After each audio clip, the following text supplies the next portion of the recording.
Dati may stall called Empanada Mas. Empanada Ewan ko Mas? kung naalala nyo to. Pero marami lang siyang Empanada empanada. Master?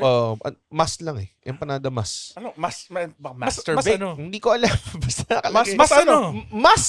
Empanada Mas as in Spanish na mas Empanada siguro. mas ano? Mas ano siya? Hindi siya mas as in comparsa. Inan nyo, papaluin ko kayo ng Godox.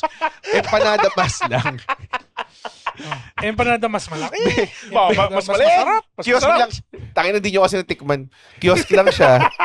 Marami siya iba-ibang klase empanada. Oh. Maraming gumagawa nun ngayon pero ito talaga the best. Tapos, meron silang empananditas. As in small. Bite-size empanadas. Sa loob ng malaking Hindi, empanada. sa loob ng... Baka empanada mas maliit. Sobrang ganda nun to. Pag may malaki empanada, hiwain mo, may mga empanaditas na nalalabas. Bibili ka ng empanaditas like 6 pieces or 1,000. Kakainin mo siyang pag- Parang mini donuts. Ah. Tapos, yung nasa loob niya, cream cheese and chives, mga ganun. Sarap, pare! Empanada Mas, where have you been? Naroon pa ba? May alam Parang akong dalawang branch na wala na eh. Pare sila nagsara. So, talaga? yeah. Bakit nagsasara yung mga ingenious foods? Totoo eh.